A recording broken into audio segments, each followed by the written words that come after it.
दोस्तों, जरा कल्पना कीजिए एक ऐसी जगह की जहां पानी का बहाव इतना तेज है कि बड़े बड़े जहाज भी रास्ता बदल लेते हैं। एक ऐसी जगह जिसे भारत का शोक कहा जाता है, जहां हर साल तबाही का ऐसा मंजर होता है कि इंसान तो क्या, प्रकृति भी कांप उठती है। दुनिया के बड़े बड़े देश, चाहे वो अमेरिका हो या चीन, हमेशा यही मानते थे कि इस चलते फिरते समुद्र के ऊपर काबू पाना किसी इंसान के बस की बात नहीं है। विदेशी कंपनियों ने हाथ खड़े कर दिए थे, इंजीनियर्स ने इसे सुसाइड मिशन बता दिया था। लेकिन दोस्तों, 2024 से 25 का भारत किसी के सर्टिफिकेट का मोहताज नहीं है।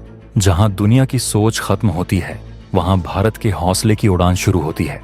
भारत ने बिना किसी शोर शराबे के दुनिया की नजरों से बचकर पानी के बीचों बीच एक ऐसा कंक्रीट का अजगर खड़ा कर दिया है जिसे देखकर आज पेंटागन से लेकर बीजिंग तक हड़कंप मचा हुआ है। यह सिर्फ एक ढांचा नहीं है, बल्कि यह चीन की सीमा पर भारत का वो अदृश्य कवच है जिसने दुश्मन की सारी रणनीतियों को एक झटके में फेल कर दिया है। आखिर भारत ने बहते हुए समुद्र के सीने को चीरकर ऐसा क्या बना दिया है? चलिए जानते हैं भारत के इस महाविनाशक और महारक्षक प्रोजेक्ट के बारे में, जिसने एशिया का नक्शा बदल दिया है।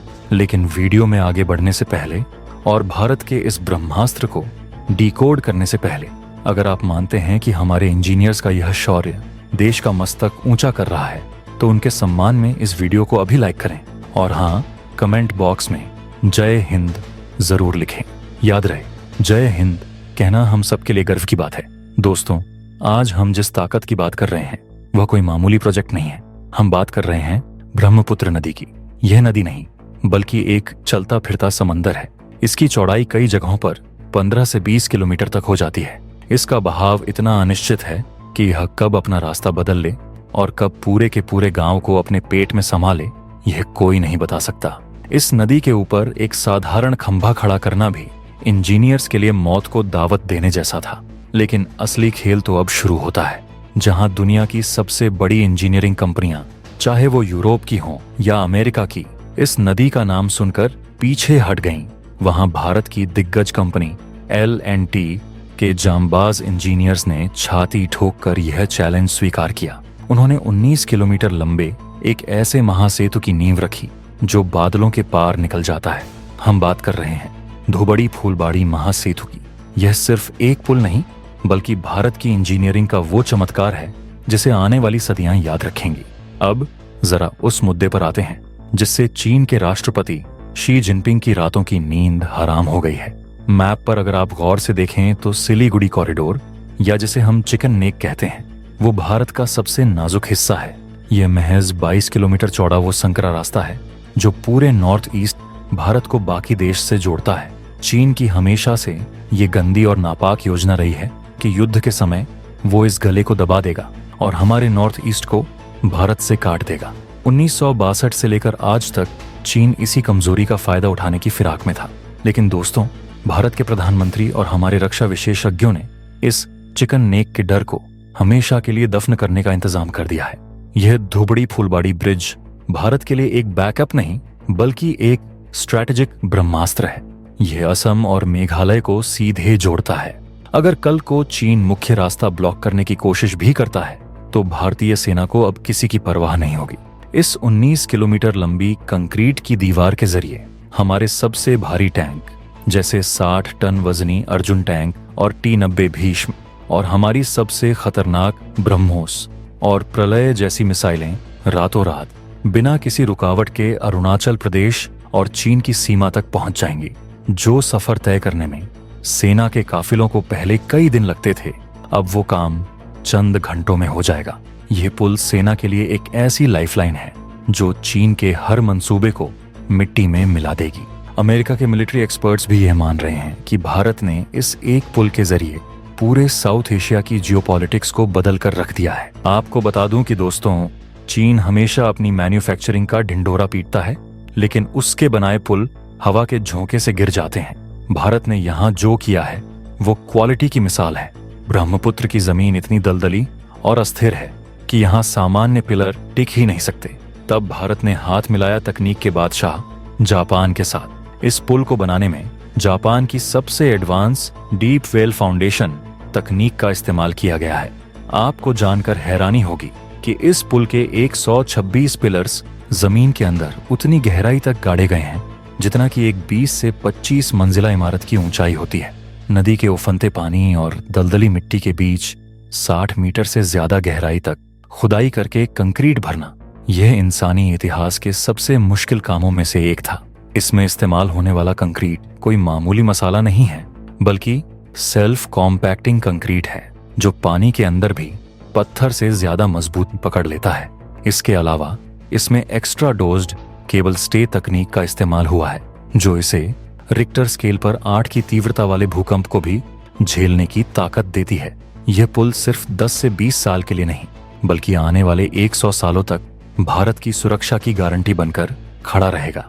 दोस्तों, तकनीक और युद्ध की बातों से हटकर अब जरा उस आम इंसान के दर्द को महसूस कीजिए जो दशकों से इस नदी के कहर को झेल रहा था। असम के धुबड़ी और मेघालय के फूलबाड़ी के बीच की दूरी कहने को तो नदी के रास्ते बहुत कम है, लेकिन सड़क के रास्ते ये दूरी 212 किलोमीटर से भी ज्यादा थी। एक बीमार मरीज जिसे तुरंत इलाज की जरूरत हो या एक किसान जिसे अपनी फसल बाजार तक पहुंचानी हो, उन्हें 8 से 10 घंटे का लंबा और जानलेवा सफर तय करना पड़ता था। मानसून के 4 महीनों में तो हालात और भी बदतर हो जाते थे, जब नाव से नदी पार करना मौत के खेल से कम नहीं होता था। आए दिन नाव पलटने की खबरें आती थीं, लेकिन भारत के इस मेगा प्रोजेक्ट ने उस 8 घंटे के नरक को सिर्फ 20 मिनट की एक शानदार ड्राइव में बदल दिया है।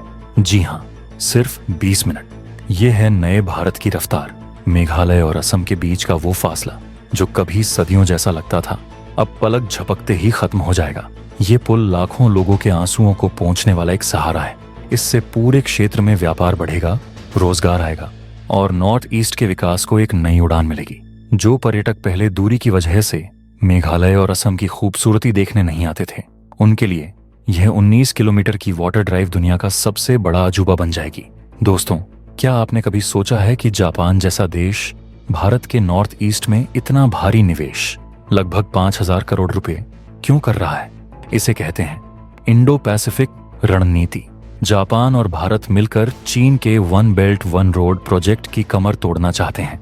चीन ने सोचा था कि वो हिमालय के रास्तों को ब्लॉक करके भारत को अलग थलग कर देगा, लेकिन भारत ने जापान के साथ मिलकर एक ऐसा कॉरिडोर बना दिया है जो सीधे दक्षिण पूर्व एशिया को जोड़ता है। यह धुबड़ी फूलबाड़ी ब्रिज सिर्फ एक पुल नहीं है, बल्कि यह भारत का गेटवे टू आसियान है। भविष्य में यह रूट भारत को म्यांमार, थाईलैंड और वियतनाम तक के बाजारों से जोड़ेगा। भूटान और बांग्लादेश के बीच भी व्यापार का एक नया और छोटा रास्ता खुलेगा। भारत अब सिर्फ अपनी सीमाओं की रक्षा नहीं कर रहा, बल्कि वह पूरे एशिया का लॉजिस्टिक्स लीडर बनकर उभर रहा है। ये प्रोजेक्ट चीन को यह बताने के लिए काफी है कि भारत अब घिरेगा नहीं, बल्कि दुनिया को जोड़ेगा। आपको जानकर खुशी होगी कि अब हम इस प्रोजेक्ट के आखिरी पड़ाव पर हैं। लेटेस्ट रिपोर्ट्स और सैटेलाइट इमेजेस बताती हैं कि 75% से ज्यादा काम पूरा हो चुका है। नदी के बीच में सीना तानकर खड़े वो विशालकाय पिलर्स भारत के गौरव की कहानी कह रहे हैं।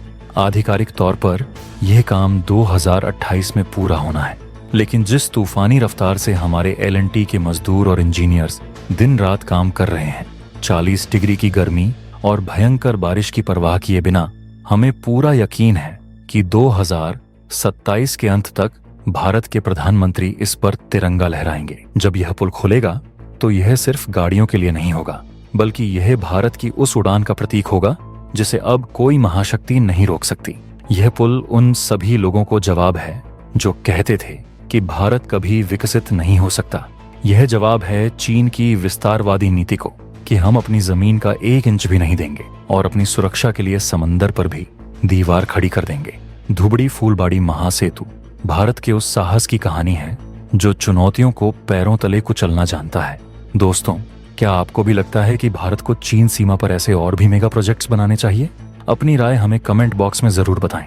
अगर आपको यह वीडियो पसंद आया हो तो इसे लाइक करें और अपने दोस्तों के साथ शेयर करें ताकि दुनिया को भारत की ताकत का पता चले। और हाँ, चैनल को सब्सक्राइब करना बिल्कुल न भूलें। मिलते हैं अगले वीडियो में। जय हिंद, जय भारत।